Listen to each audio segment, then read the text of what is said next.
کھلنا اتنا سخت جرم ہے. پہلے میں اس کا جرم رکھتا ہوں اور بعد میں ہمارے سماج میں کچھ وضاحتیں رکھتا ہوں. اتنا بڑا جرم ہے کہ آپ فرماتے ہیں, صحیح مسلم کی روایت ہے, آپ نے فرمایا قیامت کے دن اللہ تعالیٰ کے یہاں سب سے برا شخص وہ ہوگا جو اپنی بیوی کے پاس آتا ہے اور اس کے پاس وہ آتی ہے اور پھر یہ باتیں دونوں جو کرتے ہیں جا کر اپنے اپنے دوستوں میں بولتے ہیں, یہ اپنے دوستوں میں اور وہ اپنی سہیلیوں میں.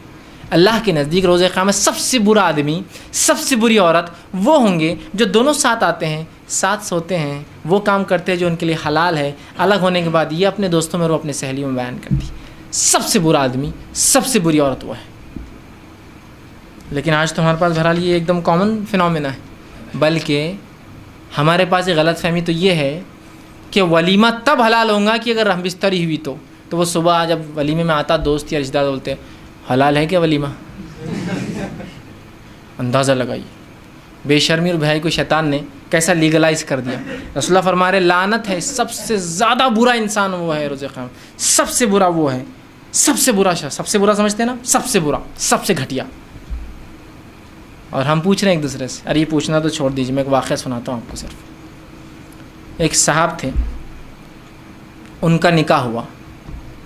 نکاح ہونے کے بعد وہ بڑے پریشان نظر آئے. باتیں آ جاتی ہے بہرحال, پھر پہنچ جاتی ہے, اڑتے اڑتے آ جاتی ہے, لوگ بیان کرتے ہیں. ہوا یہ کہ ان کے بیوی کے ذہن میں بھی یہ بات تھی کہ نکاح تب تک حلال, ولیمہ جب تک حلال نہیں ہوتا جب تک ہم بستری نہ ہوئی ہو. انہوں نے دوسرے دن اپنی والدہ کو شادی کے 1 مہینہ 2 مہینے بعد بول دی کہ جو تم نے کھائے تھے نا ہمارے ولیمے میں آ کے جب حرام تھا بولے ہو. ماں کو غصہ آ گیا, مطلب ساس لڑکی غصہ آ گیا, ہاں داماد نے حرام کھلایا, ٹھیک ہے بولے. پوری پنچ بیٹھ گئی. پنچ بیٹھ کر اس عورت نے, جو لڑکی کی ماں آ کر کہا کہ وہ ولیمہ حرام تھا, اس نے حرام کھلایا ہم کو, کمینے نے بولے. اب وہ مرد وہ لڑکا کیا بولے گا, بیٹھا ہوا نیچے منڈی کر کے, کتنی بے شرمی ہے.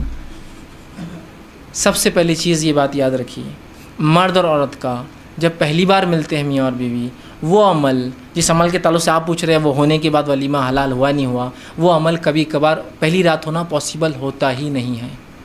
دس از سم تھنگ نیچرل, یہ بہت قدرتی بات ہے. اس لیے کہ میں نے کہا نا, مرد اور عورت کو میکینیکل مشین نہیں ہے کہ یہاں سے یہ لا اور یہاں فٹ کر دیا تو ایگزیکٹلی فٹ ہو جائیں گے. دے آر ناٹ میکینیکل, وہ ہیومن بینگس ہیں, اس میں بہت ساری مسئلے ہوتے ہیں, مصلحتیں ہوتی ہیں, عمر ہوتی ہے, ایج گروپ فیکٹر ہوتا ہے, جس کو فزیکل فیکٹرز ہوتے ہیں, جسمانی فیکٹرز ہو سکتے ہیں. سمجھ رہے ہیں آپ بات کو؟ ان سب کو ہم کو کنسیڈر کرنا پڑے گا, اس کے بغیر آپ کیسا سوچ رہے ہیں؟ تو یہ پاسبل ہی نہیں ہوتا. اور ہر آدمی آ کے حلال ہے کہ حلال ہے کہ, اور اس کا دماغ خراب کرتے ہیں. وہ کوشش کی الگ بات ہے لیکن نہ ہو پایا, اور ہوتا ہے ایسا. دس از سم تھنگ, میں اس لیے کہہ رہا ہوں کہ بہت سے نوجوان صرف درندے اس لیے بن جاتے ہیں پہلی رات کی, ان کو یہ پتہ چلتا ہے کہ یہ ضرور یہ کل حلال کرنا ہے میرے کو ولیمہ, بس ولیمہ حلال کرنا ہے. تو اب کچھ بھی کرو, اپنے فریق کے ساتھ پہلی رات کی مکمل زندگی بھر کے رشتے خراب کر لو. کیا سوچیں گی وہ لڑکی اپنی زندگی بھر کی, یہ کمینہ تھا, اس نے ایسا سلوک کیا پہلی رات میں. پاسبل نہیں ہے, تکلیفیں ہوتی ہے. میں بتا رہا ہوں نا آپ کو, ڈاکٹر دواخانے جانا پڑتا ہے, اس حد تک نوبتیں آ جاتی ہے. اس لیے کہ بس ولیمہ حلال کرنا ہے اپنے کو, ولیمہ حلال کرنا ہے اپنے کو. ٹھیک, تو میں کہتا ہوں ایسے لوگ جو سوال کرتے ہیں نا, ان کو نزدیک ادھر آئیے بولنا, اور ایک زور سے کھینچ کے دینا حلال ہے بولنا, جاؤ حلال ہے.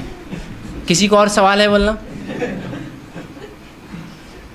رسول اللہ فرما رہے سب سے برا شخص جو بولے, اور تم پوچھ رہے ساس کیس ڈال رہی ہے اپنے داماد پر کہ حلال نہیں تھا. تعجب کی بات ہے, اللہ رحم کرے, کیا جہالت بولیں گے. کبھی توحید اور شرک پر ایسا نہیں ہوا کہ یہ شرک مشرک ہے اس لیے اب کبھی پنج بٹھایا جائے, یہاں بٹھا رہے برابر. کیا عجیب بات ہے, کیا مطلب اس کے بارے میں غلط فہمیاں ہم میں پائی جا رہی ہیں. اندازہ لگائی.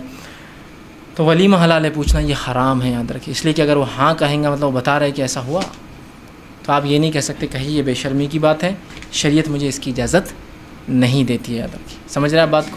اور یہ کبھی طریقہ نہیں ہے, یہ صرف حرام کاریوں کو حلال طریقے سے, یا آپ کی کیے گئے عمل کو حرام طریقے سے, آپ کی نیوز خبروں کو کھینچنے کا طریقہ ہے. اللہ رب العزت